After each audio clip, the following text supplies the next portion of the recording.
ተኸታተልቲ BNTV ንሎም ረቡዕ 30 ሰነ ዝተዳለወ ዕለታዊ ዜናታት ዘልኩም መጽለኹ ከም ወትሩ ከሳብ ፍጻሜ ልባትና ንኽትከታተሉና እንዳዓደምኩ በቀዳምነት አርእስተ ዜና ኤርትራ ብሰሙን እዚ ኣብ ኢትዮጵያ ከተማ ባህር ዳር ኣብ ዝጅምር ግጥማት ኩዕሶ እግሪ ሴካፋ ከተሳተፍያ ሓይልታት ምክልኻል ትግራይ ተወሰኽቲ ከተማታት ድሕሪ ምቁጽጻሮም ጌታቸው ረዳ መግለጽ ውጽዩ أمخار حالتات مكل خالت جري أمباسادر في السهاس قدوم قال محتت أكايدو بريزيدنت دو أفريقيا نبر جاو كوبو زوما ما أسرتي تفريدو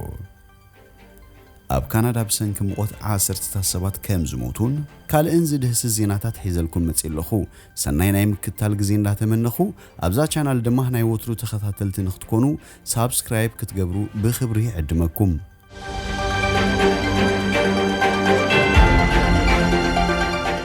ኤርትራ በሰሙን እዚ ኣብ ኢትዮጵያ ከተማ ባህር ዳር ኣብ ዝጅምር ግጥማት ኩዕሶ እግሪ ሴካፋ ከተሳተፍያ ሃገራዊት ጋንታ ኤርትራ ኣብ 3 ሐምለ ኣብ ኢትዮጵያ ከተማ ባህር ዳር ኣብ ዝጅምር መበል 41 ውድድር ዋንጫ ማሕበር ኩዕሶ እግሪ ሃገራት ምብራቕን ማእከላይ አፍሪካን ሴካፋ ከተሳተፍያ ኣብዞ ግጥም ሃገራውያን ጋንታት ኤርትራ ኢትዮጵያ ኡጋንዳ ጅቡቲ ሱዳንን ደቡብ ሱዳንን ታንዛኒያ ዛንዚባር ብሩንዲ ሩዋንዳ ሶማሊያን ከም አባላት ከተሳተፈን ከሎም ሃገራዊት ጋንታ ዲሞክራሲያዊት ሪፐብሊክ ኮንጎ ከም ዕድምት ኮይና ክትጽምበረንያ ውድድር ሴካፋ ሲኒየር ቻሌንጅ ካፕ በዝብል ስምና ተጽውዕ ሃገራውያን ጋንታታት ካብ ናይ ሲኒየር ይኹን ትሕቲ 23 ዓመት ዝዕድሚዮም ዝመርጾም ተጻወቲ ከተሳተፋ ዝፈቅድ ነይሮም ኣብዚ ናይ ሎም ዓመት ግን ሓንቲ ሃገራዊት ጋንታ ካብ ሲኒየር 3 ተጻወቲ ጥራይ ክትመርጽ ክፍቀደላን ከሎም እቶም ዝተረፉ ድማ ዕድሚዮም ትሕቲ 23 ዓመት ክኸውን ኣለዎም ግጥማት ኩዕሶ እግሪ ዋንጫ ሴካፋ ኣብ 2019 ኣብ ኡጋንዳ ኣብ ዝተኻየደሉም ብሉጽ ጾታ ብምጽብራቕ ልዑል ኣድናቖት ዝረኸበት ሃገራዊት ጋንታ ኤርትራ ኣብ መፈጸምታ ብኣንጋሪት ሃገር ኡጋንዳ 3-0 ተረቲዓ ካልኣይ ደረጃ ከም ዝሓዘት ኣይርሳዕን ሃገራዊት ጋንታ ኤርትራ ብሉጽ ብቕዓት ከተንጸባርቕ እኳ እንተኻለት ልዕሊ ፍርቂ ካብ ተጻወታ ግን ኣብ መወዳእታ ዕዋ ንምሕታት ኣብ ኡጋንዳ ተሪፎም እዮም ውድድር ሴካፋ ሲኒየር ቻሌንጅ ካፕ ኣብ 1926 ጎሱ ጄካፕ በዝብል ስም በኬንያን ኡጋንዳን ዝተመስረተ ኮይኑ ኣብ ኣፍሪካ እቲ ዝገደመ ውድድር ኩዕሶ እግሪ እዩ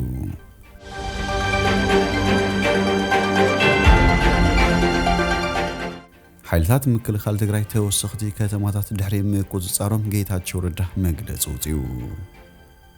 አንጻር ሰራዊት ፌደራል ዝዋግኡ ዘለዉ ሓይልታት ምክልኻል ትግራይ በሶኒን ርእሰ ከተማታት ክልል ድሕሪ ምቁጽጻሮም ተወሳኺ ቦታታት የምንዝዑ ከም ዘለዉ ተገሊጹ ተማለኸ መቐለ ስታት 310 ኪሎሜትር ርሕቃ ትርከብ ከተማ ሽረ ኣብ ትሕቲ ሓይልታት ምክልኻል ትግራይ ምእታዎም ሰራሕተኛታት ውድብ ሕብራት ሃገራት ኣረጋጊጾም ኣብ ጎኒ ሰራዊት ኢትዮጵያ ክዋግኡ ዝጸንሑ ወታደራት ኤርትራውን ነታ ከተማ ገዲፎማ ከም ዝወጹ ጸብጻባት ሓቢሮም መንግስቲ ኢትዮጵያ ኣብቲ 8 ወርሒ ዘውጽረ ኩናት በይናዊ ምቁራጽ ተጻቦታት ክእውጅን ከሎ በእንጻሩቶም ተዋጋእቲም ጸላእትና ካብ ትግራይ ክሳብ ዝወጹ ክንቅጽል ኢና ኢሎም ማእከላይ መንግስቲ ዝወሰዶ ስጉምቲ ምቁራጽ ተጻቦ ግን ሰባዊ ምቁራጽ ተጻቦ ክብል ገሊጽዎሎም ወሃቡ ቃል ሓይልታት ምክልኻል ትግራይ ኣቶ ጌታቸው ረዳ ንማዕከን ዜና ሮይተርስ ኣብ ዝሃቦ ቃል ሓይልታት ትግራይ ኣገዳሲ እንትኾኑ ክሳብ ኤርትራን ኣምሓራን ብምእታው ንጸላእትና ክንድምስሶም ንኽእል ኢና ኢሎም እቲ ጸላይ ዳግም ንህዝብና ስጋት ከም ዘይከውን ኣቕሚ ከም ዘይህልዎን ከነረጋግጽ ኣለና ኢሎም ኣብዚ ሕጂ እዋን ሃለዋት ሰራዊት ኤርትራን ኣብ ትግራይ እንታዩ ዝብል ንጹር ኣይኮነን ሓደ ነባሪ ሽርህ ንሮይተርስ ከም ዝብሎ ግን እቶም ሰራዊትን ኣንፈት ሰሜን ናብ ዶብ ገጽ ከም ዝኸዱ ገሊጹ ጌታቸው ረዳ ድሕሪ ሕጂ ንህዝብናን መሬትናን ዝተናኹስ ክሳብ ኣምሓራን ኤርትራን ኬናም ጸላእትና ክንድምስስ ንኽእል ኢና ድሕሪ ምባሉ ክልል ኣምሓራ ናይ ፍርሒ ግብረ መልሲ መግለጺ ኣውፂኡ ምንባሩ ይዝከር ክልል ኣምሓራ መግለጺ ቦታታት ወልቃይት ጸለምትን ራያን በመስዋዕት ከም ዝተመለሱን ተሕነጊሉ ንዝጽውዕ እዝን ቦታታት ንምምላስ እንድሕር ዳፈቲኑ ዘዳግም ስጉምቲ ከም ዝወስድ እዚ ኸኣ ህዝብናን በስነ ልቦናን ብኹሉን ትሉ ድሉ ከም ዝኾነን ደይ ከምቲ ናይ ቀደም ከም ዘየለውን ኣብ መግለጺኡ ኣፍሊጡ ምንባሩ ይዝከር ኣብዚ ሕጂ እዋን ሓይልታት ምክልኻል ትግራይ ንዝበዝሐ ከባቢታት እቲ ክልል ከም ዝተዋጸሩ ኢንተርናሽናል ክራይሲስ ግሩፕ ገሊጹ እዩ ኩሎም ኣብቲ ኩናት ዝሳተፉ ሓይልታት ገሰሰቦ መሰላትን ጀምላዊ ቀትለትን ከም ዝፈጸሙ ይኸስሱ በሶል ስላልዋይ በዓል መዚ መንግስቲ የአሜሪካ ሮበርት ጎዴክ ሃገሩ ኣብ ትግራይ ዘስካሕክሕ ግፍዕታት ክፍጸምን ከሎ ጠጠው ኢላ ከም ዘይትሪኦ ሓቢሩ ኣፈኛ ሚኒስትር ጉዳያት ወጻኢ አሜሪካ ነድ ፕራይስ ንምሕያስ ምቁራጽ ተጻቦታት ኩናት ግፍዕን ጠጠው ክብልን ከምውን ገደብ ዘይብሉ ሰብኣዊ ሓገዝ ከኣቱ ክሕግዝ ከም ዝኽእል ብምሕባር ኣወንታዊ ስጉምትታት ከም ዘለዎ ሓቢሩ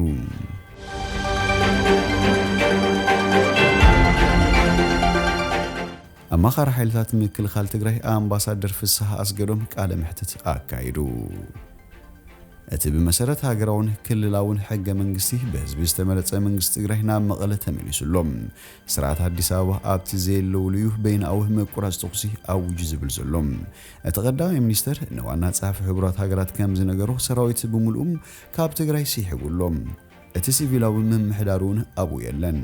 ስለዚ ተሳዒሮም ሙሉእ ብምሉእ ዓንዮም ክብል ኣምባሳደር ፍስሓ ኣስገዶም ሓቢሩ ንሱ ወሲኹ ወታደራት ሰራዊት ኢትዮጵያ ዝቋጽሩ ዋላ ሓንቲ ከተማ ከም ዘየለ ብምጥቃስ ብዛዕባ ወታደራት ኤርትራ ናይ ኣምሓራ ሚሊሻን ብዝምልከት ሚሊሻታት ኣምሓራን ሰራዊት ኤርትራን ግን ኣብ ምዕራባዊ ክፋላት ትግራይ ኣለዉ ሓይልታት ምክልኻል ትግራይ ጸሪጎም ከውጽኦም ይገጥሞም ኣለዉ ኢሎም ሓይልታት ፌደራል ኣብ ዘየለውሉ እዮም ምቁራጽ ተኹሲ ተኣውጁ ስለዚ ኣብቲ ሚሊሻታት ኣምሓራን ሰራዊት ኤርትራን ተቆጻጺሩ ዘሎ ምዕራባዊ ከባቢታት ትግራይ ኩናት ክቕጽል እዩ ኢኻ ትብል ዘለኻ ንዝብል ሕቶም ኣምባሳደር ፍስሓ ኣስገዶም ክምልስ እንከሎ ትኽክል ኤርትራውያን ናይ ኣምሓራ ሚሊሻን ኣብ ምዕራባዊ ክፋላት ትግራይ ኣለዉ ሕማቕ ኣጋጣሚ ኮይኑ ጠቕሊሎም ክሳብ ዝወፁ እቲ ኩናት ክቅጽል ከም ዝኾነ ፍሊጡ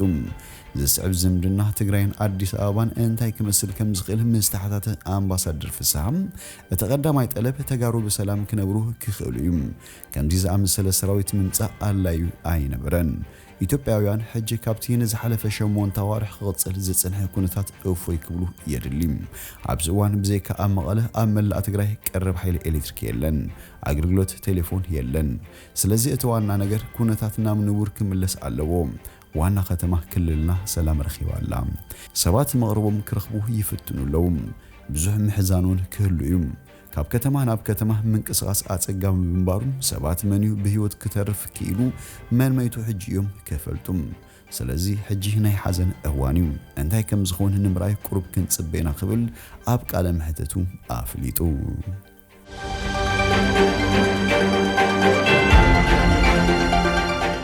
ፕሬዝዳንት ደቡብ አፍሪካ ነበር ጃኮብ ዙማ ማእሰርቲ ተፈሪድዎ እዚ ማእሰርቲ ዙማ ኣብ ስልጣን እንከሎ ኣጠፋፊኻ ተባሂሉ ብዝቐረበሉ ምርመራ ብልሽውና ናብ ገባያ ክቐርብ ዝጽዋዕሉ ትእዛዝ በዘይ ምኽባር ብዝብል ብመጻረይ ሕገ መንግስቲ ተበይንዎ ዙማ ኣብ ስልጣን እንከሎ ብሰፊሕ ብልሽውና ዝሕመክ ክኾን እንከሎ ከምኡ ድማ ሰባፍቲ ምስ ፖለቲከኛታት ተሻሪኾም ውሳነታት መንግስቲ ብዝተፈላለዩ ውዲታት ይጸልዉ መንባሮም ዝዝረበሉ እቲ ፕሬዝዳንት ነበር በቲ ዝቐረበሉ ክሲ ሓደ ግዜ ጥራይ ናይ መገባያ መቕረቡ ይዝረብ እቲ ብጀስቲክስ ራይሞንድ ዞንዶ ዝምራሕ ምርመራ ሕገ መንግስታዊ ኣጻራይ ኮሚቴ ኣብቲ ጉዳይ ጣልቃ ከኣቱ ሓቲቱ እዩ ምክትል ሓላፊት ሚኒስትሪ ፍትሒ እቲ ሃገር ኣብ ብያነት ቤት ፍርዲ ጸኒዓ ተረርቲ ቃላት ተጠቂማ ተዛሪባ ፕሬዝዳንት ደቡብ አፍሪካ ነበር ጃኮብ ዙማ ኣብ ክንዲ ንትእዛዝ ቤት ፍርዲ ኣኽቢሩ ናብ መገባያ ምቕራብ ንኽብርቲ ቤት ፍርዲ ዝትንክፍ ዘረባታት ኣስሚላ ሕጂ ንዙማ ካብ ምእሳር ኣማራጺ የብለይን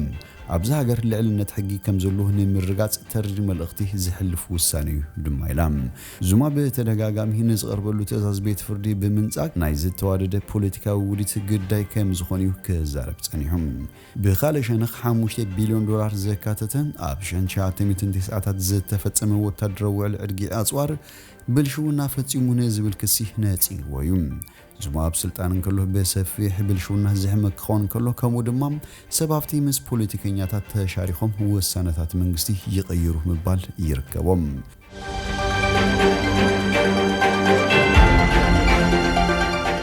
ኣብ ካናዳ በሰንኪ ሙቐት 10 ሰባት ሞይቶም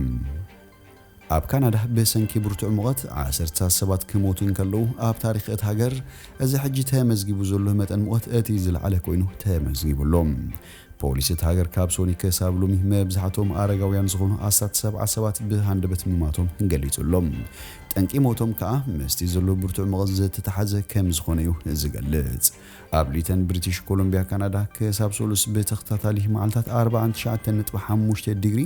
ሴንቲግሬድ ከም ዝተመዝገበን ቅድሚ ሕጂ ኣብ ካናዳ መጠን ሙቐት ካብ 45 ዲግሪ ሴንቲግሬድ ሓሊፉ ከም ዘይፈልጥን እዩ ተሓቢሩ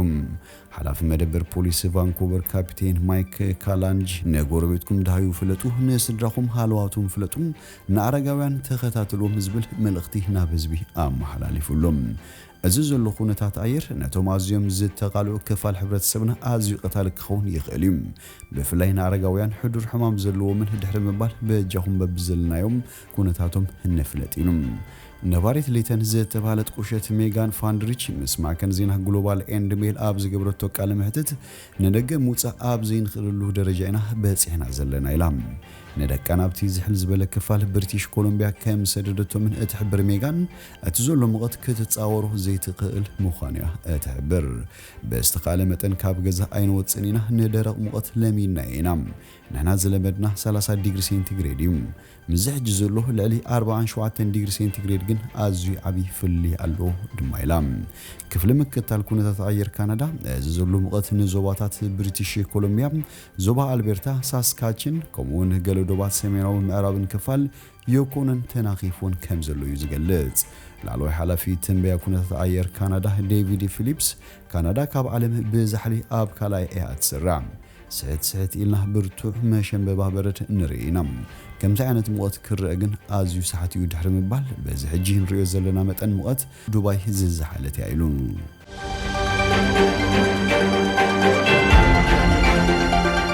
ዝኸበርኩም ተኸታተልቲ ቤን ቲቪ ንሎሚ ዝብልናዮ መሰናዶና ኣብዚ ወዲና ኣለና ምሳና ስለ ዝፅናሕኩም ብልቢ ነመስግን ሰናይ ንዓኹም